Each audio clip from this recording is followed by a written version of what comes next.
वाणी कबीर साहिब जी के क्रोध का अंग। सत्संग के वचन। ये जग कोठी काट की चहु दिशा लगी आग, भीतर रहे सो जर मुए साधु उबरे भाग। ये वाणी कबीर साहिब की है, जिन्होंने अपने समय के कई प्रकार के नैतिक विषय के लिए, जिनमें से इस शब्द में क्रोध के नतीजे बतलाते हुए कबीर साहिब ने लोगों को इससे बचने का उपदेश किया है। कहते हैं, जिस तरह फर्श, दीवारें और छत सब लकड़ी की होती हैं, अगर ऐसे मकान में आदमी आग लगाकर सो जाए तो उसके बचने की क्या संभावना हो सकती है। इस दुनिया में काम, क्रोध, लोभ, मोह और अहंकार का बड़ा जोर है।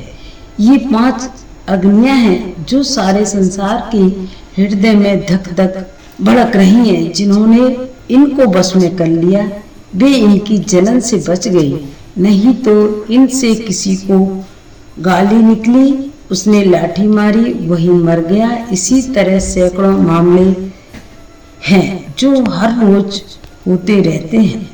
आगे अगर विचारो तो बात कुछ भी नहीं।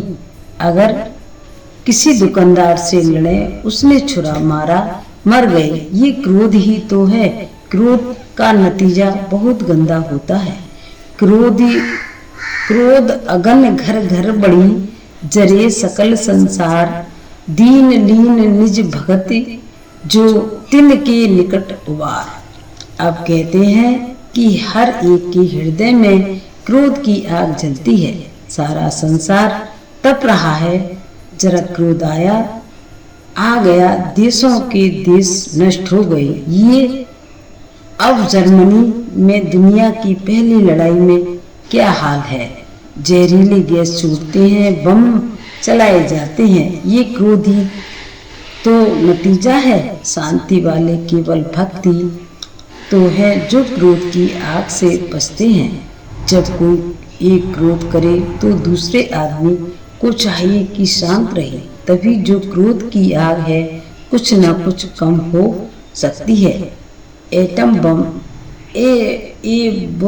बाद में एक भाई ने अपने सगे भाई को मारकर उसका चमड़ा उतार कर उसकी चारपाई बुनी, उसके ऊपर बैठकर रोटी खाता था, फिर भी उसे तसल्ली न हुई।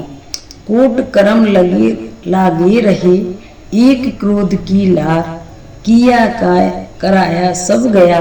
जब आया अहंकार, जब आदमी में अहंकार और क्रोध आता है, वह फिर कोई अच्छा काम नहीं करता, चोरी, दुराचारी या कोई और नीच कर्म करता है। इस क्रोध से कोई बिरला ही बचा है।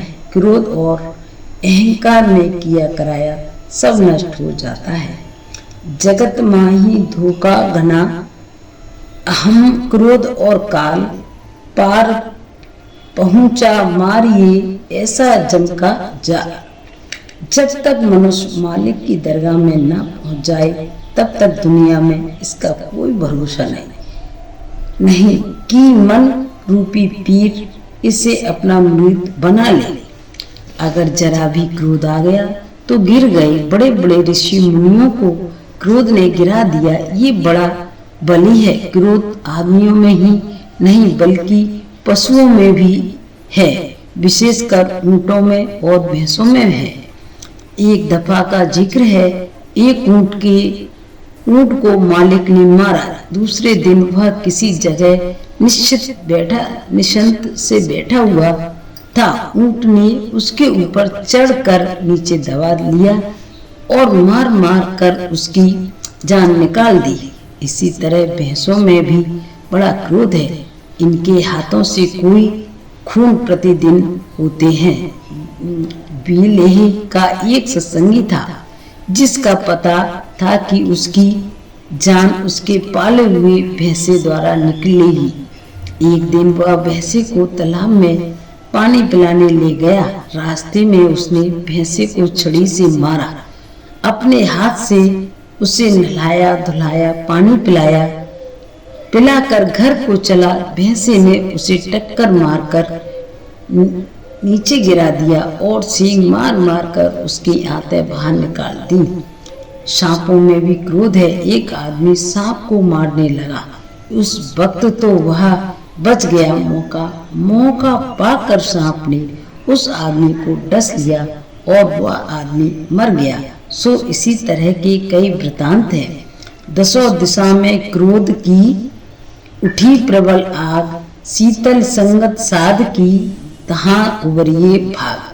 किसी काफिल कफीर कामिल फकीर की सोहबत चाहिए, किसी पूरे गुरु की संगत चाहिए। वे ही इसे क्रोध रूपी आग से बचा सकते हैं। शब्द की कमाई करने वाले क्रोध को बर्दाश्त सहन करते हैं, आम आदमी सहन नहीं कर सकते। जब गुरु अमरदास जी गद्दी पर बैठे तो गुरु अंगद साहिब के लड़के ने आकर लात मारी कि मेरे बाप की गद्दी पर तुम क्यों बैठे हो। आगे गुरु अमरदास जी नम्रता के साथ गद्दी से उतरे बैठे और गुरु अंगद साहिब के लड़के की टांग दबाने लगे और कहने लगे, मैं बूढ़ा हूँ और मेरी हड्डियाँ निकली हुई हैं, कहीं आपको कोई चोट ना आई हो। सो संतों में क्रोध नहीं होता। गार अंगार क्रोध झल निंदा धुआं होए, इन तीनों की को पर है साध कहावे सोए। कहते हैं जो गाली गलोच है वह तो आग की चिंगारी और जो क्रोध है वह है जंगल घास फूस का ढेर जो हर समय तैयार है। चिंगारी पड़े और आग भड़क उठे, 10 इधर से आए चुगली की, इस तरह निंदा का धुआं सुलगता ही रहा। कबीर साहब कहते हैं अभ्यासी वह है जो इन तीनों से ही बचा रहे। कुटुंब कामनी चढ़ रही, कुटिल बचन का तीर, भर भर मारे कान में साले सकल शरीर। बेवकूफ कमान है, बेवकूफी कमान है और कड़वे वचन उसके तीर हैं। जब क्रोध आया ये तीर सीधे कान में लगे। उसके द्वारा न केवल कलेजा ही जला बल्कि उसने तो सीधे सारे शरीर को सुलगा कर जला दिया। कुटिल बचन सबसे बुरा, जार करे तन छार, साध बचन जल रूप है, बरसे अमृत धार। कड़वे वचन सबसे बुरे हैं, इनके कारण सैकड़ों लड़ाइयाँ हुई, झगड़े हुए। कोई बिरला गुरुमुखी ऐसे कड़वे वचन सुनकर सहन कर पा सकता है। एक और जगह कबीर साहिब कहते हैं, बोल कुबोल साधु से अवर से सहा न जाए, कोई समझदार आदमी ही शक्ति तो सहता है, नहीं तो सारे जैसे मनुष्य मनमुख तो लड़ने को तैयार हो जाते हैं। इसके विपरीत साधु या कुरमुख के वचन जल के समान शीतल ठंडे होते हैं।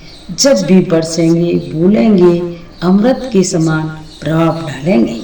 निंदक ते कुकर भला, हट कर माड़े रार, कुकर ते क्रोधी बुरा, गुरु ही दिवावे गार। कहते हैं निंदक सबसे बुरा है, उससे तो कुत्ता अच्छा है जो दूर होकर भौंकता है और रोटी मांगता है। इसी तरह कुत्ते से क्रोधी बुरा। जब